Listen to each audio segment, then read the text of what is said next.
Okay, let's unpack this. We are diving into a concept that it just fascinates anyone who loves finding hidden meaning in ancient texts. Hmm. Think of it like a filmmaker hiding a really subtle clue in the background of a scene, Right. and that clue only really makes sense like 2,000 years later when the sequel finally comes out. We're talking about the ultimate ancient textual Easter egg. It sounds a little bit like hyperbole, I know. It But does. in this case, the scholarly analysis insists that the claim is absolutely warranted. We are focusing on a tiny, tiny alteration recorded in the book of Numbers, Specific. specifically chapter 13, verse 16. And this verse, it just records Moses changing the name of his successor, the man who would eventually lead Israel into the promised land. And on the surface, I mean, it really does read like a bureaucratic footnote, just an administrative name change. The son of Nun, who was Hoshea, is now called Yahoshua. Simple. Seems simple. But the proposition we are exploring today, and this is drawn from some really extensive scholarly work on Hebrew names and covenant structure, is that this one act, this onomastic shift, as you call it, the changing of the name, is actually a powerful theological semaphore. That's a great word for it. A semaphore, a signal. Exactly. It's a signal that encapsulates the core tension and really the eventual transition between the old covenant God established with Israel and the radically different new covenant that was promised for the future. And that's the key takeaway we really want you to leave with today. The renaming functions as a transition point. It's moving us away from a concept of salvation rooted in human capability and conditional performance. That's our first characterization of the That's covenant. characterization one. And it moves us to one rooted in divine initiative Mm. and guaranteed certainty. That's characterization two. And, I mean, this shift in definition changes absolutely everything. So, our mission today is to make those two covenant characterizations, the conditional contract versus the guaranteed decree, just crystal clear for you, the learner. We are going to trace the philosophical and theological movement from a system where deliverance was a human possibility, contingent on perfect effort, to one where deliverance is a divine accomplishment guaranteed by God's fidelity. And we're going to do it all just by dissecting the meaning of two Hebrew syllables added to one man's name. It's pretty amazing when you break it down. Let's get into it. Let's begin with the status quo, the initial name. Before this great renaming, Moses' apprentice, the scout from the tribe of Ephraim, was simply called Hoshea. That's right. Hosea. So if we're going to understand the critique inherent in this name, the thing that necessitated the change, we have to dive into its linguistic structure. What does Hoshea actually communicate to an ancient Hebrew speaker? Well, Hosea is fundamentally derived from the core Hebrew verb root, yosh. That's yod shenayin. And it's the standard term meaning to save, or to deliver, or to rescue. It's a very common root. Okay, so the concept of salvation is right there in the name from the start. It is. But as you noted, the specific grammatical construction of the name Hosea is what carries the real theological weight here.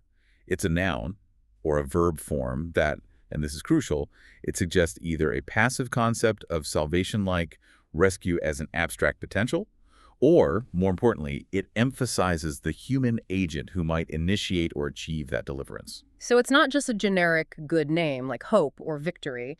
Its structure implies a kind of, self-reliance or self-determination in the process of rescue. That's a perfect way to put it. It begs the question, who is doing the saving? And the name Hosea leaves that question. Well, it leaves it uncomfortably open. The implication is that the human is the active party. And why is that implication so dangerous when we link it to that first characterization of the covenant? Because that implication perfectly, and I mean perfectly, embodies the human side of the conditional Mosaic covenant.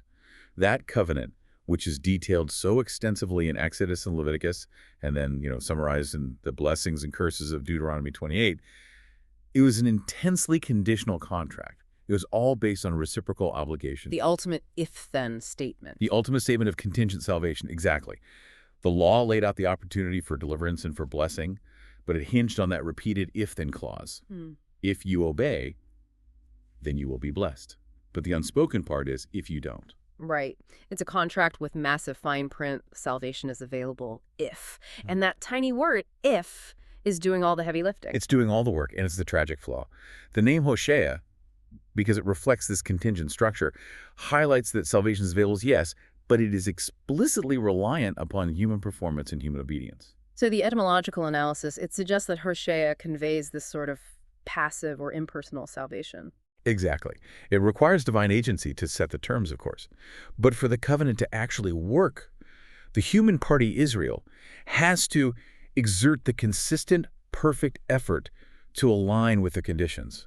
And that's the impossible part. So the original name, Hosea, it essentially mirrors the vulnerability of the entire Old Covenant structure. It relies on fragile human capability, the ability of Israel to sustain their end of the bargain through perfect action. And the historical record, right from the get-go with the golden calf, show they were completely incapable of this. Utterly. And that very incapability is what sets up the necessity of the divine intervention, both in this name change we're talking about and, in the entire subsequent redemptive narrative. The failure is part of the story. Okay, so that brings us to the shift. Numbers 13.1 Lex. A single line of text that changes the whole course of the story. Moses, right before this critical moment of sending the spies into Canaan, he performs what we're calling this theological augmentation. He renames Hosea to Yehoshua. Now, what exactly did he add, and how fundamentally did that small addition just transform the meaning of the name? Okay, so what he added was the divine prefix Yah. That's spelled Yud-He in Hebrew. And this isn't arbitrary. It's not just a random syllable. Yah is the sacred contracted short form of the tetragrammaton, YHWH. The four sacred Hebrew letters that form the revealed personal name of God. For the listener, this is the name of God that's often rendered as the Lord in all caps in English Bibles. That's the one. So Moses literally took a piece of God's own revealed covenant name and just fused it onto the concept of salvation. He did. And that small prefix completely transforms the meaning of the name. It initiates what scholars call a theophoric shift. Theophoric, meaning it bears the name of God. It bears the name of God. The name moves from being an impersonal statement about a concept, salvation, to a direct, declarative theological sentence about the nature and the fidelity of God. And that sentence is no longer conditional. It's a statement of fact. It's a guaranteed statement. It is indeed. Yehoshua translates definitively to Yahweh is salvation, or even more emphatically, the Lord saves. The focus moves entirely away from human capability, which was the implied weakness of the Hosea concept, to divine action and divine fidelity. It literally moves the subject of the sentence from the human agent to God himself as the active, sovereign, and guaranteed source of deliverance. Yes. And we should note that Yah prefix was reserved for names that were making a powerful declaration about God's active involvement and identity. It wasn't used lightly at all. Right. I'm thinking of names like Elijah My God is Yahweh. or Isaiah. Yahweh is salvation. So Moses is embedding a declaration of the divine charter right into his successor's identity. It's a public statement. It's a public, intentional declaration, and it underscores YHWH's sovereignty and redemption. It stands in stark contrast to the anthropocentric, the human-centered implication of the original name, Hosea. The new name, Yehoshua, becomes a covenantal promise, and it's guaranteed by its subject, God himself. And the timing here is just so critical. You mentioned it happens just as they are about to face the ultimate test of faith, sending the spies to Canaan. Why would Moses perform such a profound act right at this precipice of decision and potential crisis? Well, it functions as a prophetic mandate and a massive shift in spiritual focus. I mean, think about it. They are standing at the threshold of the promised land, and they're contemplating whether they can conquer the mighty nations within. They're about to get the report about giants in the land. They're terrified. They're terrified, and the decision they make will not depend on the spies' human military assessment or Israel's own self-perceived strength. That's the Hosea way, and that way leads to fear and failure, which is exactly what happens with the 10 spies. Right. Moses is signaling that the success of this entire mission of entering the land depends solely on the sovereign power and the unwavering promise of God. That's the Yehoshua way. So Moses is essentially giving Israel a foundational theological mandate through his successor's name. He's saying, look, we tried reliance on us, the Hosea way, and we failed spectacularly in the wilderness. The next step requires total, absolute reliance on him. Our sources, and I think rightly so, frame this renaming as a foundational critique of the conditional covenant's inherent weakness. A critique built right into the narrative. Exactly. The Old Covenant was set up to be contingent on Israel's imperfect obedience. Moses, through this name change, signals that the true deliverance required for conquest must be a YHWH-initiated certainty, not a fragile human possibility. It's prefiguring the essential New Covenant concept where divine grace completely supersedes human effort. So to really understand the weight of the Yehoshua solution, we have to fully grasp the depth of the Hosea problem. And for that, we have to turn to the figure in Scripture whose life and prophecy perfectly illustrate the failure of that conditional system, the prophet Hosea. Yes, the prophet Hosea. His name's linguistically identical to the original name of Moses' successor, and he serves as a powerful covenantal type for the Old Covenant's predicament and its limitations. His entire life, his ministry. It's an agonizing illustration of the relational strain caused by a conditional relationship that's under the constant crushing pressure of human weakness. Let's delve into that illustration because it's the famous and I think highly uncomfortable marital metaphor at the core of the book of Hosea. It's truly visceral. It really is. I think it's the most powerful illustration of the covenant failure in the entire Old Testament. Hosea is commanded by God to marry a woman named Gomer, who is characterized by profound spiritual and literal unfaithfulness. So this isn't just a metaphor he preaches. He has to live it. He has to live it. Her behavior is an agonizing, sustained metaphor for Israel's spiritual adultery, their consistent idolatry, their unfaithfulness to YHWH, who is portrayed as their covenant husband. So the marriage is a perfect mirror of the conditional covenant structure. The contract was based on exclusivity and obedience, but Israel repeatedly breached that contract. They kept seeking other lovers, other gods, foreign political alliances, false idols. Exactly. The core message of the book of Hosea is just this cycle. It's characterized by persistent sin, which is then followed by impending judgment, but it's eternally underpinned by YHWH's ultimate unmerited hesed. His steadfast, loyal love. His steadfast love, but the problem remains the persistent sin. This whole narrative illustrates the Old Covenant's relational strain, and we saw this problem start right at Sinai with the golden calf, and the prophet Hosea shows it just continuing relentlessly until the kingdom's collapse. That moment at Sinai is the perfect summary, isn't it? The law is delivered, the conditions are set, only to be immediately broken by idolatry. It shows the vulnerability of the whole system from day one. That's the dilemma. The conditional covenant, because it relied on human faithfulness, was fundamentally vulnerable to human sin. The prophet Hosea's life becomes a living, breathing demonstration of the fact that Israel could never, on their own terms, achieve self-deliverance or remain faithful to that original contract. So if the core of this Hosea archetype is conditional performance and then the subsequent vulnerability to failure, what does the prophet actually say about Israel trying to save itself, trying to deliver itself in that original Hosea way? The message is a relentless condemnation of self-reliance. When the northern kingdom faced these existential threats, they sought salvation, that same root word, ish, through purely human means, rather than trusting in the Lord. They turned to political maneuvering, relying on their own military strength, or desperately seeking foreign treaties with pagan empires. This is a crucial area where we need some specific detail. What were the tangible, real-world examples from the book of Hosea that demonstrate Israel's reliance on the Hosea way, and why did those attempts always fail? The book repeatedly documents their failed diplomatic strategies. It's a recurring theme.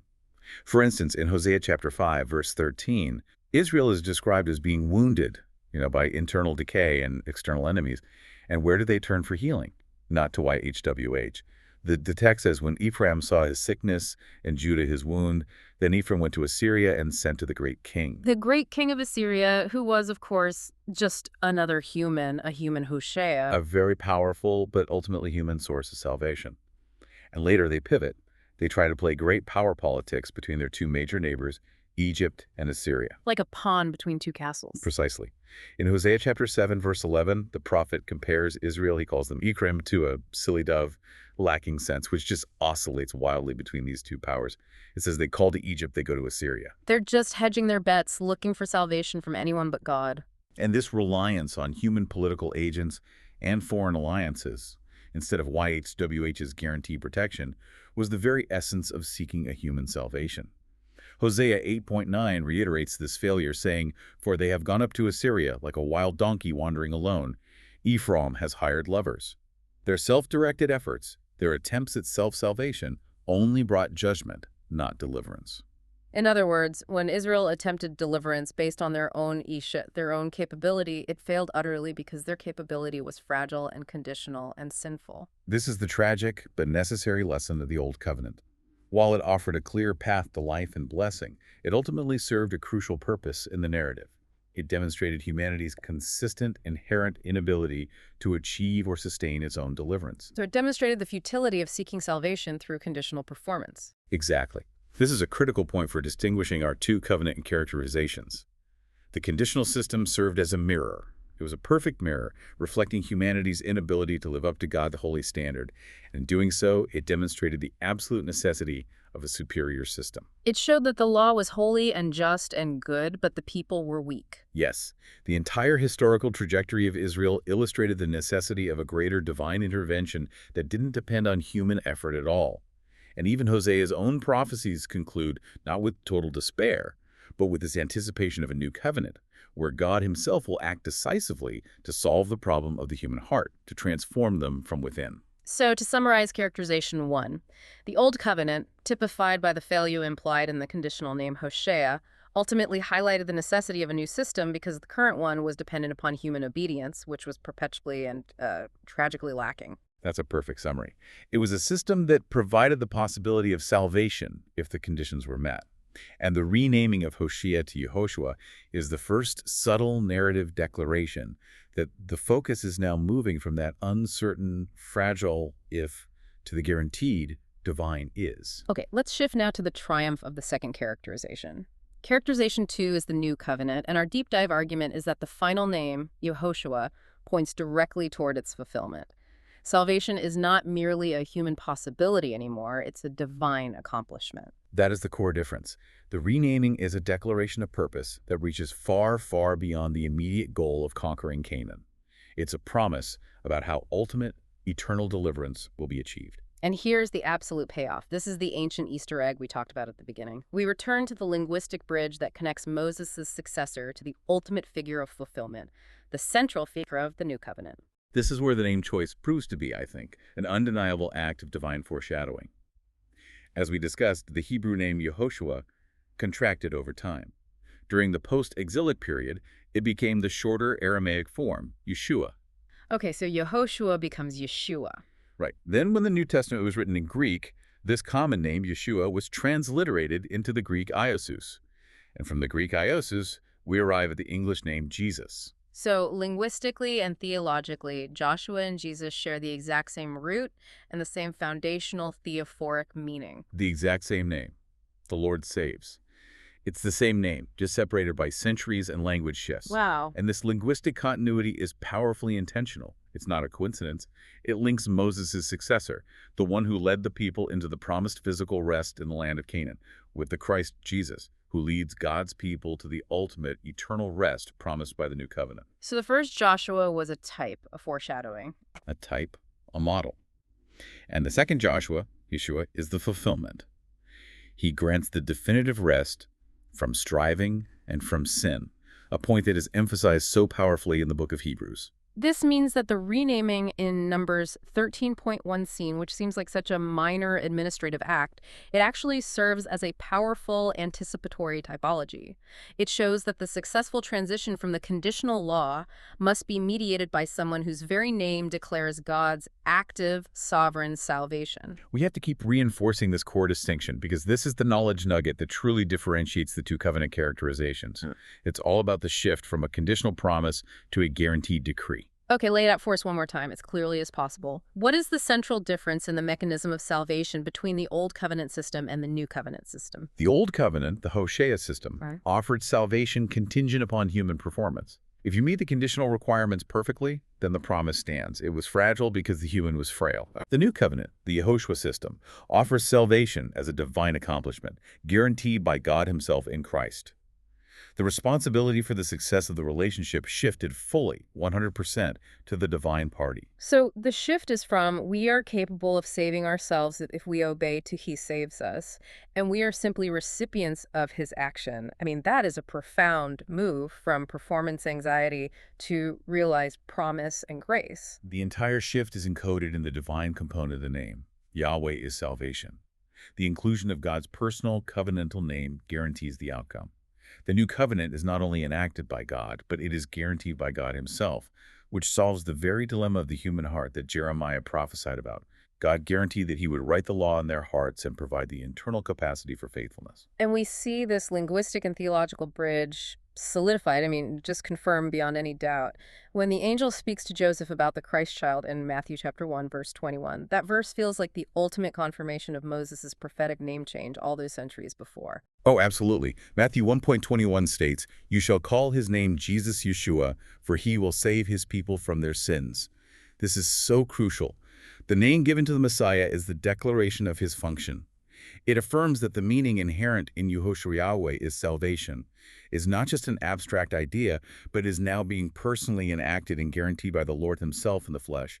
This is the promised ultimate fulfillment that the Old Testament renaming was pointing toward all along. It is truly incredible. The deep foundational promise of the New Testament, the guaranteed nature of salvation, is coded right there in a single name change recorded during the wilderness narrative of the Old Testament. It's like a spoiler alert. Moses was compelled by God to write into the script.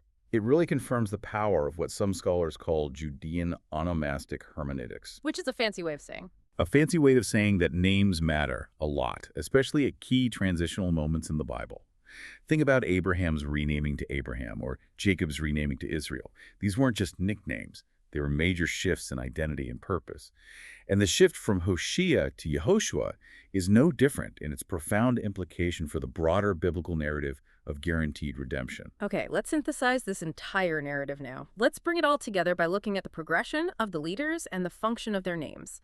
The sequence really helps us see how the name shift fits into the bigger story of how God works through mediators to secure this promised rest. Yes, we can trace the story of the covenants, and specifically the pursuit of the promised rest, through three key figures in their respective functions: Moses, Yehoshua, or Joshua, and then Yeshua, or Jesus. The sequence is a structured progression, and it reveals the ultimate shape of God's redemptive plan. So we start with Moses, the great mediator of the law. What does he represent in this crucial story? Moses represents the law. He represents the conditional Old Covenant. He was the one who delivered the conditions from Sinai. But his life exemplifies both the law's power to define righteousness and also its ultimate limitation to deliver redemption. And crucially, as we know, he was unable to enter the Promised Land himself. His inability to enter is the ultimate symbol of the law's limitation, isn't it? It is the ultimate symbol. It symbolizes the law's functional inability to ultimately grant access to the promised rest. The law points the way. It's a guide.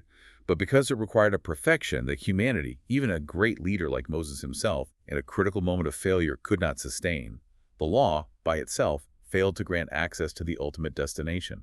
The Hoshea requirement meant the law was incapable of delivering the final rest. Okay, so after Moses, we have Joshua, or Yehoshua, the one whose name change we've been studying. Right. Joshua represents the transition. He's the bridge. He's the transition away from the system of conditional performance. He takes over from Moses, and he leads the people into the physical rest of Canaan. And his entry, importantly, is secured not by a renewed adherence to the conditional law, but by relying explicitly on God's promise and sovereign power, just as his name declares, the Lord saves. So his leadership successfully grants a physical rest, but as you said, it's not the final one. It's not the final one, and the book of Hebrews is vital here. Hebrews chapter 4 explicitly states that if Joshua had secured the ultimate rest, there would have been no need for the later invitation to enter into another day of rest. Right, because the problem wouldn't exist anymore. Exactly. Joshua's rest was temporary, it was geographical, and it was still conditional upon continued obedience in the land, which they failed at. It foreshadowed the true permanent rest, but it wasn't the final fulfillment. And that brings us finally to the consummation, Jesus. Jesus, Yeshua, represents the consummation of the covenant. He's the ultimate leader who perfectly fulfills the law, thereby resolving the problem of Moses' failure. And in doing so, he grants the definitive eternal rest, the rest from sin, from judgment, and from the exhausting striving of human performance. He replaces the conditional contract with a guaranteed, unilateral divine decree of grace. So the narrative progression moves from the law proving its own inadequacy, Moses unable to enter, to the promise being partially realized through divine power, Joshua entering the land, to the promise being fully and eternally secured, Jesus providing eternal rest. And the typological parallels between Joshua and Jesus are what really bring this narrative of transition and rest to life. These are the specific details the text provides to link the transition figure to the fulfillment figure to show it's one cohesive story. We already mentioned the Jordan River crossing. Let's expand on that a bit. What does Joshua's action there fundamentally anticipate in the new covenant? Well, Joshua's crossing of the Jordan in Joshua chapter 3 is a powerful, supernatural moment that initiates the conquest and the inheritance. The waters of the river are held back by direct divine action, allowing the people to cross on dry ground into the Promised Land. This moment clearly and intentionally mirrors Jesus' own action at the Jordan River during his baptism in Matthew 3. How so, exactly? What's the parallel? Jesus' baptism initiates a new era. It's the start of his public ministry and the establishment of the New Covenant era. Both events signal a new beginning and a passing through waters, which marks the transition from the old wilderness condition to the new inheritance. In both cases, the mediator acts under clear divine approval to open the path forward for God's people into their promised inheritance. Okay, and let's look again at what you called the perfect anti-Hosea event, the fall of Jericho. The fall of Jericho in Joshua chapter 6 is the ultimate repudiation of the Hosea philosophy. Deliverance was achieved not by Israel's military might, not by human strategy, not by siege engines, none of the normal human-centered ways of winning a battle. They just walked around it. They just walked around it. The deliverance was achieved purely by faith in a divine and, frankly, unconventional command. The walls fell because YHWH commanded it, and the people obeyed that sovereign command, as strange as it seemed. Which perfectly exemplifies the shift from contingent human effort to guaranteed divine action. Absolutely. This typology anticipates the core New Covenant truth, that true spiritual deliverance and rest are achieved by grace through faith, relying entirely on God's power and specific action, rather than human works, strength, or self-reliance. See this echoed in places like Ephesians 2. Every successful move Joshua made was, in essence, an active theological enactment of his new name, the Lord Saves. That is the compelling conclusion of this miniature narrative. The name change in Numbers 13.1, a detail that seems so small, functions as a powerful built-in foreshadowing for the whole story. It signifies that true and lasting deliverance must come not from their own imperfect efforts, but purely as an initiative rooted in the very nature and guaranteed fidelity of YHWH. It moves the entire foundation of redemption, from a system that demanded perfection and found only failure to a system that provided deliverance through God's own perfect, enacted plan. It is the fundamental difference between law and grace, encapsulated in one remarkable name change. What a profound deep dive. We started with what looked like an obscure bureaucratic change in Numbers 13.16, and through detailed linguistic and theological analysis, we've really discovered a miniature roadmap that reflects the entire sweep of biblical history. The shift from Hosea, human possibility, conditional performance, to Yehoshua, the Lord is salvation, guaranteed decree, was the ancient text's built-in Easter egg, its foreshadowing, signaling the necessary transition from human contingency to divine accomplishment. And the study, by utilizing the power of automastic analysis and covenantal typology, dramatically highlights why HWH's sovereign initiative in salvation. It teaches us that the tragedy of the first covenant, typified by the prophet Hosea's painful marriage metaphor, was actually necessary to demonstrate humanity's inherent weakness. Right, the failure had a purpose. It had a purpose. It makes the triumph of the second covenant, found in the ultimate Christ figure, Jesus, all the more glorious and indispensable. And this renaming is not just a point of academic curiosity. I mean, it is an invitation for us to rely not on our own imperfect performance or capability, the Hosea way that always guarantees failure, but to rest entirely on the guaranteed grace and sovereign action of the Lord, the Yehoshua way. Which leaves us with a final thought for you to carry forward. If a single name change in a seemingly obscure verse can encode and signal such a foundational shift in theology, moving the very definition of redemption from conditional human possibility to guaranteed divine certainty, what other major, pivotal theological insights might be hiding in small, overlooked details across the broader historical and narrative texts? The search for these profound meanings continues, and often the biggest truths are found in the smallest clues.